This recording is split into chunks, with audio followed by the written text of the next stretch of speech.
more flavor on why Tucker Carlson was fired from Fox News, courtesy of the man writing a biography, an authorized biography of him called Tucker.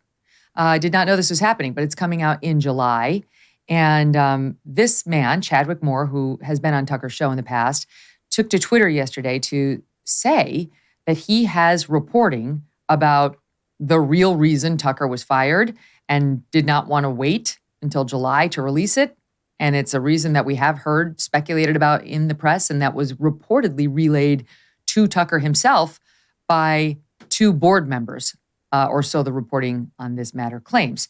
Here's Chadwick Moore via Twitter talking about that issue. Saw 5.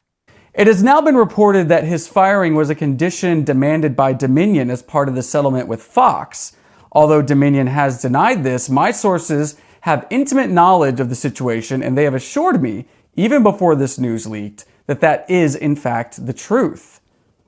If that is true, it would mean that a small group of people who have a controlling interest in Dominion have managed to silence what is arguably the most important and influential conservative voice in the country, possibly until after the next presidential election. This is interesting because he's back to the Dominion. Now, I have to say, honestly, I don't know how Moore would know this. I really don't, unless he's talking to Rupert.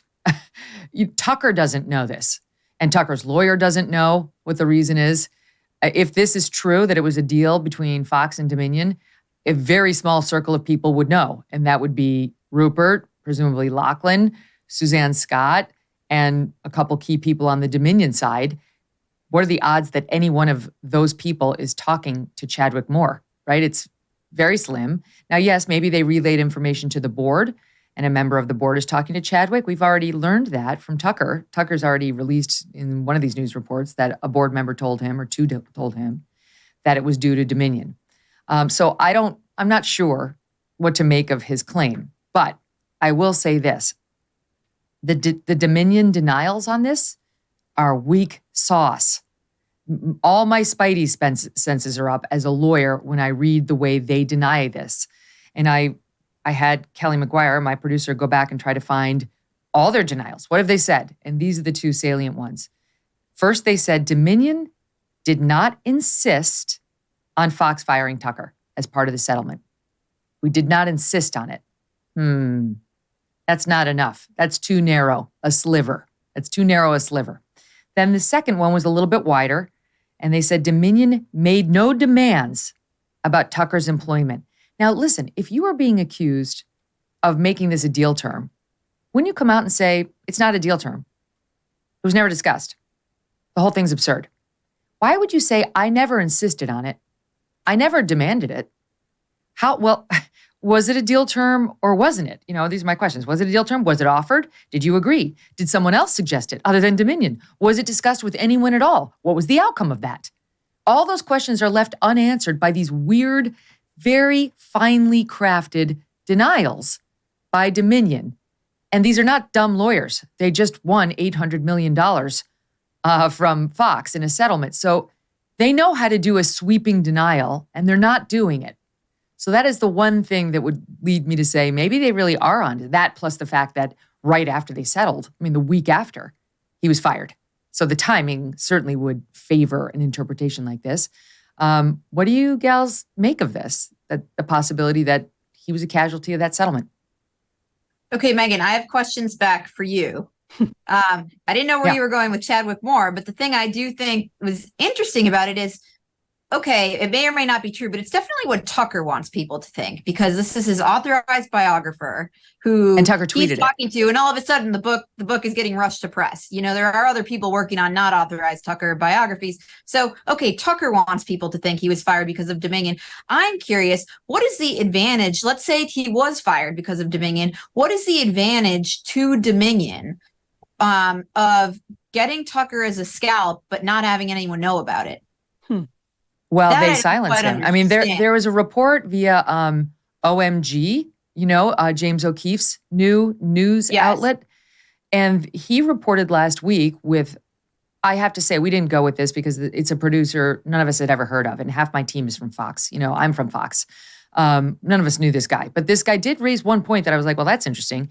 He said, and forgive me because I haven't done an independent check on it, that the comms director for Dominion came from the Biden White House. Now, the comms director wouldn't be directing settlements and so on, but how tight is Dominion with the Biden White House? Was there any sort of hand in the politics arena in making this happen? Or, was Dominion just fed up with Fox in general and wanted to punish it in a special way, right? Just take their number one host and punish their audience. Like there has to be more pain than just the money, of which Rupert Murdoch has, gobs. So who knows? I haven't believed this theory, but I do think like it's interesting to me that Dominion's denials are so weak. Keep going, Eliana. No, I just wonder if they did want to exact revenge. The denials and the secrecy angle about it, I don't totally understand. And then I think from the Biden White House angle, sure, Tucker's a problem for the Biden White House, but he also complicates life for Republicans. Like if I were the Biden White House, I wouldn't have really wanted to take Tucker out. He's a complicated figure. He's not just an asset, look what he did to Kevin McCarthy. He had Kevin McCarthy tied up in knots. So I just don't know. But so I think the most interesting thing for me out of this was, okay, this is the narrative Tucker's going with or wants people to think. Mm-hmm. Well, I'll tell you, I think obviously Tucker is struggling to get them to agree to let him out of the deal. And if he actually does launch this show on Twitter, it will be a breach of his deal, almost certainly. And it's on. Then Fox has got to decide whether to sue him, or arbitrate, probably because they have an arbitration agreement. And so right now they're still pushing for some sort of amicable resolution, but you're seeing Tucker and his allies up the ante. By the way, I should point out that Tucker's never asked me to do anything on his behalf. I don't know, they write about like his allies are coming down. That is not me. I report the news as I get it. I work to get new information. I bring it to my audience, but I just want to make clear, I am not being used by anybody as an ally or to do anybody's bidding. This is my honest reporting and my honest take as a former Fox News person. And one of the things that I'm seeing now, and I do think this has got a Tucker friend fingerprint on it, is there's a piece in the Daily News talking about how there's a treasure trove. He is sitting on a treasure trove of potentially damaging Fox secrets, including revelations about extramarital affairs and workplace misconduct. And that if this goes to an arbitrator or a court, it's going to get really ugly, like really ugly. So they're not letting him out. And meantime, Emily, the numbers at Fox are just absolutely dreadful. We've been keeping the running tally here on the MK show. Post Tucker first 4 weeks, right? We have 20 shows now to evaluate these 4 weeks versus the last 4 weeks when Tucker was at the anchor desk. I'll just give you the percentages. The 7 p.m. is down 22%. This is in the overall. This is like all viewers, not the young viewers. The 7 p.m. is down 22. The 8 p.m. is down 55%, more than half in its numbers. The 9 p.m. is down 29%. So Sean Hannity lost 1/3 of his audience too. The 10 p.m. is down 24%. So Laura Ingraham lost 1/4 of her audience. And 11 p.m. with Gutfeld, he suffered the least. He's down 12%. Now let me take you to the key advertising demo, 25 to 54. 7 p.m., down almost 40%, 37 in total. 8 p.m., down 64% in the 25 to 50. That's what they base their advertising rates on. 9 p.m., down almost 50, 48% Hannity is. 10 p.m., down 37%. 11 p.m., down 25%. That is a hemorrhaging that is happening in the Fox News primetime. They're hemorrhaging their viewers and their ratings, and why they don't understand that they have every incentive of fixing it somehow. Let him free. Let him get out there. Stop the bleeding. I don't get it. I don't know. And I have like some thoughts that you actually may know more about. I think maybe it's in the Gabe Sherman book. There's this anecdote that Roger Ailes used to yank people arbitrarily off the air just to show that the audience would still be there, that it wasn't about them. It was about the Fox system. No idea whether or not that's true. I think that's a Gabe Sherman thing. I'm not sure. I don't know. I don't remember him doing that, but it sounds possible.